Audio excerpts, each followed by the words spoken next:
Okay, तो आज की वीडियो में हम लोग एसी साइज कैलकुलेशन पढ़ने वाले हैं। यानी इस वीडियो में हम लोग जानेंगे कि अगर आपका कोई घर है, हॉल है, कोई रूम है, उसमें आप चाहते हैं एसी लगाने का, तो कितना टन का एसी लगना चाहिए और ये हम लोग कैसे पता करेंगे, ठीक है ना। इस वीडियो में यही सीखने वाले हैं। साथ ही मैं लास्ट में ये भी बताऊंगा कि वो जो एसी होगा वो एक महीना में कितना बिजली बिल आपका खर्च करेगा, यानी कि उससे आपके बिजली बिल पे क्या फ़र्क पड़ेगा, ये भी बात इस वीडियो में हम लोग सीखने वाले हैं। शुरू करते हैं, एक एक करके सीखते हैं। सबसे पहले बात तो ये कि ये जो काम हम लोग सीखने वाले हैं ये किसी टेक्नीशियन का ही है, ये किसी टेक्नीशियन से ही कराया जाता है।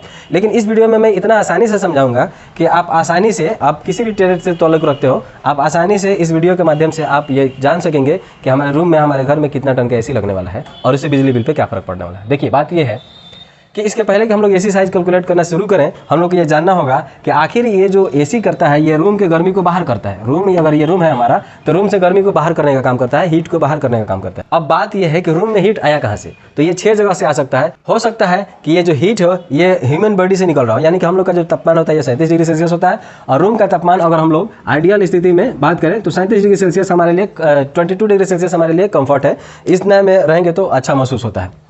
हमारा शरीर का तापमान है 37 और रूम का तापमान रख रहे हैं 22। जाहिर सी बात है कि हमेशा हमारे शरीर से गर्मी निकलेगा और इस रूम में जाएगा, तो ये एक गर्मी हो गया। अगला गर्मी होगा कि इलेक्ट्रिकल लाइटिंग, अगर हम लोग इसमें बल्ब वगैरह लगाए हुए हैं तो उससे भी तो गर्मी निकल रहा है और उससे भी हमारे रूम में हीट बढ़ने वाला है, यानी कि इसको भी हम लोग को कैलकुलेट करना होगा। अगला है रेडिएशन। सन जो है, सन अगर सूरज निकला है, धूप की किरणें डायरेक्ट हमारे विंडो से अंदर आ रही हैं तो उस लाइट के साथ में हीट भी अंदर आता है और जाहिर सी बात है कि उस हीट को भी हम लोग को बाहर निकालना होगा।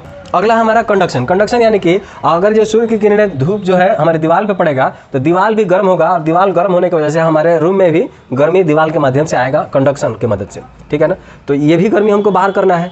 अगला है इनफिल्ट्रेशन, यानी कि दरवाज़ा अगर हम लोग खोल रहे हैं, बार बार बंद कर रहे हैं, या खिड़की में कहीं सुराख वगैरह है तो वहाँ से भी गर्म हवाएं अंदर आ जाती हैं और उसको भी, वो जो हीट उसके साथ में आता है उसको भी हम लोग को बाहर करना होता है। अगला है कंप्यूटर या इलेक्ट्रिकल एसेसरीज। इसका मतलब है कि अगर हमारे रूम में एक कंप्यूटर वगैरह चला रहे हैं या फिर कोई भी ऐसा इलेक्ट्रिकल आइटम जिससे कुछ गर्मी निकल रहा है तो उस गर्मी को भी हम लोग को बाहर निकालना होगा। बात यह है कि अगर हम लोग को ये पता चल जाए कि इस हमारे रूम में कितना गर्मी हर 1 घंटा में आ रहा है तो उसी न गर्मी को हम लोग को बाहर करना है। अगर यही पता चल जाएगा तो हम लोग को फ़ौरन पता चल जाएगा कि कितना टन का एसी लगने वाला है। यानी ये जो 12,000 BTU, 12,000 BTU per hour equal to होता है 1 टन। यानी कि अगर 12,000 BTU का लोड है आपके घर में, आपके रूम में, तो हम 1 टन का एसी लगाना होगा। अब ये BTU क्या है, तो BTU भी एक हीट मापने का एक पैमाना है, जिसका मतलब होता है कि जैसे 1 BTU कितना को कहते हैं, 450 ग्राम पानी को, यानी कि 1 पाउंड पानी को अगर हम लोग 1 डिग्री फ़ारेनहाइट बढ़ाने के लिए अगर उसमें कुछ गर्मी देंगे तो वो जो गर्मी का मात्रा होगा एंड हीट की मात्रा होगा उसी को हम लोग बोलेंगे 1 BTU। ऐसे ऐसे 12,000 BTU अगर हम लोग हर 1 घंटा में रूम से बाहर निकाल देते हैं तो हम लोग बोलते हैं कि 1 टन का एसी का ज़रूरत है, ठीक है। तो अब शुरू करते हैं। ये था हमारा ये कैलकुलेशन। हकीकत में हीट लोड कैलकुलेट करने में इन सभी चीज़ों को कैलकुलेट करना चाहिए, तभी हम लोग एग्जैक्ट एसी का साइज फाइंड कर सकते हैं। लेकिन अब हम लोग ऐसा नहीं करने वाले हैं, क्योंकि ये जो प्रोसेस है थोड़ा सा टफ है और हम लोग थोड़ा सा ईजी रास्ता अपनाएंगे। अब ईजी रास्ता क्या है, उसमें आप लोग को क्या करना है, तो वो जो अभी जो हमने देखा वो तो थोड़ा सा लेंदी प्रोसेस है। अब हम लोग आसान प्रोसेस की बात करते हैं। मान लीजिए कि आपका एक रूम है जिसमें 1 दरवाज़ा है, 2 खिड़की है और 8 फीट इसका हाइट है सीलिंग का। अगर ऐसा है तो आप आराम से क्या कीजिए कि लंबाई में चौड़ाई से गुणा कीजिए, एरिया निकल जाएगा। और जब एरिया निकल जाएगा तो इसमें 20 से मल्टीप्लाई करा दीजिएगा और जो रिजल्ट आएगा वही हमारा BTU रिक्वायर्ड होगा। और BTU जब मिल जाएगा तो हम आराम से उसको टन में कन्वर्ट कर लेंगे। जैसे अगर मान लीजिए कि लेंथ है हमारा 20 फीट और चौड़ाई है उसका 15 फीट, तो हम लोग सिंपल मल्टीप्लाई करेंगे 15 × 20 और ये हो जाएगा हमारा 300। तो 300 में 20 से मल्टीप्लाई करेंगे और ये हो जाएगा 6000। यानी कि अगर ऐसा रूम है जिसका चौड़ाई 15 फीट और लंबाई 20 फीट है तो आराम से उसको 6000 BTU चाहिए और ये हो गया। अगर 1 दरवाज़ा है, 2 खिड़की है और 8 फुट हाइट का सीलिंग है तो इसके बावजूद भी इसमें कुछ BTU और ऐड करने होंगे। वो इसलिए, देखिए जैसे समझ लेते हैं हम लोग। पहली का चीज़ तो किचन होगा। ये लिस्ट जैसे आप देख रहे हैं कि किचन का मतलब है कि मान लीजिए उसी रूम में आप खाना भी बना रहे हैं तो खाना बनाएंगे तो गर्मी तो निकलेगा। अब वो गर्मी भी तो उसी रूम में है, अब उसी एसी को, उस गर्मी को भी निकाल के बाहर करना है। जाहिर सी बात है कि एसी का साइज बढ़ाना पड़ेगा।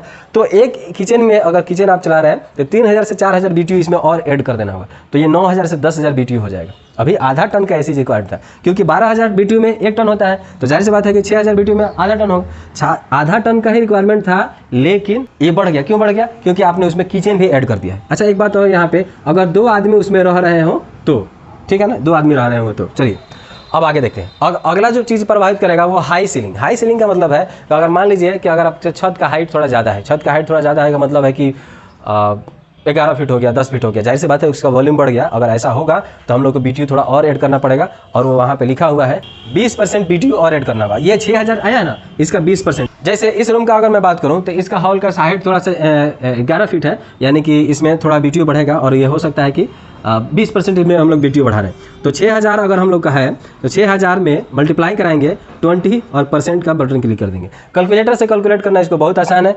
6000 क्लिक कीजिए, मल्टीप्लाई क्लिक कीजिए 20, और उसके बाद से परसेंट का बटन दबा दीजिए। हमारा जो रिजल्ट होगा वो 1200 आ जाएगा। जाहिर सी बात है कि बाहर से 1200 BTU और ऐड करना है। हाइट बढ़ने की वजह से 1200 BTU और बढ़ गया हमारा। तो अभी 6000 था तो 7200 हो गया। अगर किचन रखे होते तो 3000 और बढ़ जाता। अगला जो चीज़ है स्काई लाइट, यानी कि अगर हमारा रूम ऐसे जगह पे है कि दिन भर धूप में रहता है, जैसे देख रहे हैं आप लोग, 15% BTU और ऐड करना पड़ेगा। क्यों? अगर दिन भर धूप में रहता है, ये मान लीजिए हमारा टॉप फ्लोर पे है, सुबह में जब सूरज निकल रहा है तभी से रूम पे दीवार पे धूप पड़ रहा है, और दोपहर में भी पड़ रहा है, शाम तक पड़ रहा है, यानी कि जाहिर सी बात है कि सुबह से शाम तक हमारा धूप में रूम रहेगा तो उसमें ज़्यादा से ज़्यादा गर्मी आएगा, और ज़्यादा से ज़्यादा गर्मी बाहर निकालना होगा, यानी कि AC का जो साइज़ होगा थोड़ा बड़ा करना पड़ेगा, वो 15% बढ़ाना पड़ेगा। अगला है लार्ज विंडो। अब लार्ज विंडो का क्या मतलब है कि अगर आप थोड़ा सा खिड़की बड़ा कर दिए है, जैसे एक शोरूम होता है कि पूरा आगे का फ्रंट पूरा ग्लास का होता है, ऐसे में ज़्यादा से ज़्यादा धूप अंदर आएगा और उसके साथ में गर्मी आएगी, तो उसके हिसाब से भी 10 से 15%, 10% आप बढ़ा सकते हैं। अब ये डिपेंड है कि कितना बड़ा खिड़की है, इसको थोड़ा सा ध्यान में देना होगा। अगला है use of room. Use of room का मतलब ये है कि आप उस रूम को किस काम में इस्तेमाल कर रहे हैं। मान लीजिए कि एक एग्जांपल के तौर पे मानिए कि एक रूम है, जैसे मेरा क्लासरूम है तो इसमें लड़के आते हैं और चुपचाप बैठ जाते हैं। उन लोगों को कोई मेहनत नहीं करना है, बैठे हुए हैं, थकान नहीं है, या फिर मेहनत करेंगे तब ना ज़्यादा से ज़्यादा गर्मी शरीर से निकलेगा। लेकिन अगर कोई मान लीजिए कि जिम है या कोई डांस हॉल है, तो उसमें जाहिर सी बात है कि जो लोग आ रहे हैं डांस करेंगे, गर्मी ज़्यादा से ज़्यादा निकलेगा बदन से, या फिर जिम करेंगे ज़्यादा से ज़्यादा गर्मी बाहर निकलेगा, तो उसमें थोड़ा सा BTU और प्रभावित होता है। फिलहाल अगर हम लोग बात करें कि जितना भी रूम में हमारे लोग रहेंगे, 2 आदमी हैं तब तक तो ठीक है, ये आप मल्टीप्लाई कराइए, और ये जो BTU आ रहा है इतना के लिए, यानी कि इतना के लिए हमारा जो है ये 20 से मल्टीप्लाई कराइए एरिया में, ये काफ़ी है। लेकिन अब किचन बढ़ गया, सेलिंग का हाइट बढ़ गया, हमारा दिन भर धूप में रह रहा है, 15% और BTU बढ़ाना पड़ेगा। और खिड़की का जो ग्लास है ये ज़्यादा है। यूज ऑफ रूम हम इसको जिम के तौर पे, डांस हॉल के तौर पे इस्तेमाल करेंगे, थोड़ा सा BTU और बढ़ाना पड़ेगा।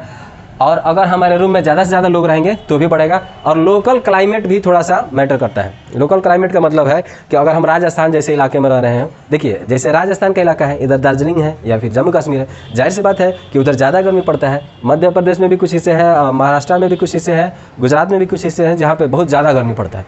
ऐसे जगहों के लिए थोड़ा सा 10% BTU और उसमें ऐड करके रखना होगा। एक एग्जाम्पल करते हैं, सब क्लियर हो जाएगा। चलिए ये इस रूम को, हम हॉल को ले लेते हैं अपना एग्जाम्पल, और ये जो है सही में 20 फीट है और ये 15 फीट है। ऐसे में हमारे रूम के लिए 6000 BTU रिक्वायर्ड था। लेकिन अब बात ये है, अच्छा चलिए किचन तो हमारे रूम में नहीं है, ये तो हमारा क्लासरूम है तो किचन नहीं है, चलिए किचन वाला छोड़ दिए। हाई सीलिंग की वजह से हमारा थोड़ा सा BTU बढ़ेगा, क्योंकि इसका 11 फीट है इसका हाइट। तो 20% मल्टीप्लाई करेंगे, अगर 20% बढ़ाएंगे तो 20, और ये आ रहा है 1200 BTU, यानी कि अब थोड़ा सा BTU बढ़ गया। स्काई लाइट, हमारा जो रूम है ना ये टॉप फ्लोर पे है, और सुबह से शाम तक इस रूम पे धूप पड़ता है, तो जाहिर सी बात है कि इसमें 15% और ऐड कर दिया, और ये हो जाएगा 900 BTU। ठीक है।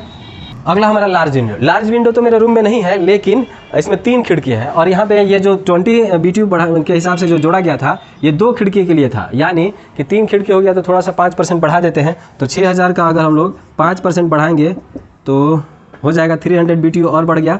चलिए अब यूज ऑफ रूम का मतलब है कि हमारा जो रूम है किस काम में, तो लड़के आते हैं सिंपल बैठते हैं। तो ये जो हमारा क्लासरूम है, इस क्लासरूम में हमेशा 17-18 लड़के तो रहते हैं, तो 2 आदमी के लिए तो जोड़ा गया है ऑलरेडी इसी में 20 BTU में। अब मान लीजिए 15 लड़के और एक्स्ट्रा हो रहा है, तो उन 15 लड़कों के लिए एक लड़का पे 500 BTU हम बढ़ाएंगे। 500 BTU हर एक लड़का के लिए अगर हम लोग बढ़ाएंगे तो ये हो जाएगा 7500। अब देखिए ना आप, इस हिसाब से हमारा 6000 BTU आ रहा था, और सिर्फ ये 15 लड़के बढ़ गए तो 75 BTU और बढ़ गया। 75 से आधा टन से तो ज़्यादा यही हो गया हमारा लड़का सब की वजह से। ठीक है ना। इसके बाद अगर हम लोग बात करें तो लोकल क्लाइमेट, ये जो हम लोग का बिहार लोकेशन है, ये जहाँ ना बहुत ज़्यादा गर्मी है ना ठंडी है, लेकिन बात ये है कि सब कुछ दबा के पड़ता है, यानी कि गर्मी भी ठीक ठाक पड़ जाता है, ठंडी भी। लेकिन ऐसा भी नहीं है कि एकदम राजस्थान जैसी गर्मी हो, और ऐसा भी नहीं है कि कश्मीर जैसा ठंडी हो, तो नॉर्मल है। इसके लिए क्लाइमेट का कोई चिंता नहीं है हम लोग को, और बस इसको हम लोग जोड़ देते हैं। जोड़ेंगे तो हम पाएंगे, तो ये आ रहा है 15900 BTU। अब देखिए 15900 इतना BTU हो गया। अब हम लोग जानते हैं कि 12000 BTU में 1 टन, तो 18000 BTU में 1.5 टन, 18,000 BTU में 1.5 टन, लेकिन ये आ रहा है लगभग 16,000 BTU। ऐसा अगर है तो जाहिर सी बात है कि हम लोग देख रहे हैं कि लगभग 1.5 टन के बराबरी में जा रहे हैं, थोड़ा कम है लेकिन फिर भी हम लोग 1.5 टन का AC लगाने वाले हैं। तो इस तरह से हम लोग आसानी से इन सभी चीज़ों को आप नोट कर लीजिए, और यही इतने फैक्ट्स हैं, इसको आप कैलकुलेट कर लेते हैं तो आसानी से आप AC का साइज़ निकाल। ओके, तो मैं आप लोगों से बोला था कि लास्ट में मैं आपको ये भी बताऊंगा कि एक जो AC होगा वो कितना हमारा बिजली बिल पे कितना प्रभाव पड़ेगा। देखिए बात यह है कि 1 टन का जो AC होता है, और आप ये भी जानते होंगे कि जैसे जैसे किसी भी चीज़ का स्टार रेटिंग बढ़ता है, स्टार रेटिंग का मतलब कि उसका क्वालिटी, कोई भी चीज़ है, आप अमेजन से कोई चीज़ खरीद रहे हैं तो उस पर स्टार रेटिंग दिखाता है कि ये जो पेन है इसका स्टार रेटिंग इतना है, 4.5 है, 3.5 है, 5 है, जो भी हो।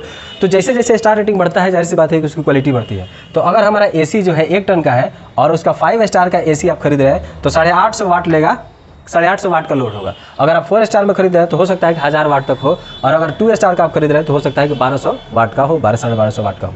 अगर ऐसा है तो जाहिर सी बात है कि अब आपके AC पे डिपेंड है कि कितना बिजली वो लेगा। अगर एग्जांपल के तौर पे हम लोग मानते हैं कि 1 टन का हमारा AC है, 850 वाट का है, तो हम लोग को सिंपल बिजली कैसे कैलकुलेट करना है, वाट इंटू टाइम, कितना देर आप चला रहे हैं, कितना वाट का है, 850 वाट का है, 8 घंटा चला रहे हैं, और उसको 1000 से डिवाइड कर देना है। तो ये हम लोग मल्टीप्लाई कराएंगे तो 6800 होगा, इसको डिवाइड करेंगे 1000 से 6.8 होगा। अब मान लीजिए कि 6 रुपया आपका बिजली का यूनिट है पर यूनिट, ये इतना यूनिट हो गया। ये जैसे आप डिवाइड कीजिएगा ना तो आपको पता चल जाएगा कि कितना यूनिट बिजली बिल एक दिन में उठा देगा। 8 घंटा चलाएंगे, 850 वाट का लोड, तो ये इतना बिजली बिल उठा देगा। 6 रुपये के रेट से अगर आप बिजली देते हैं, बिजली का बिल, तो 40 रुपया एक दिन का आएगा। जाहिर सी बात है कि अगर आपको 30 दिन का करना है तो इसमें 30 से मल्टीप्लाई करा दीजिए, पता चल जाएगा लगभग 1200 वाट, 1200 रुपये का लोड आएगा। अगर ये होगा तो 5 स्टार का, ठीक है। इस तरह से आप निकाल सकते हैं। वैसे आप चाहते हैं कि डिटेल में ये जानना कि बिजली बिल कैसे प्रभावित होता है किसी भी चीज़ का हो, AC का हो, AC, fridge, cooler, geyser, heater, कुछ भी हो, तो आप आसानी से, मेरा एक वीडियो है जिसमें हम लोग बिजली बिल कैलकुलेट करना सीखे हैं, वहाँ से आप सीख सकते हैं। तो इस वीडियो के लिए इतना ही, मिलते हैं फिर अगले वीडियो में।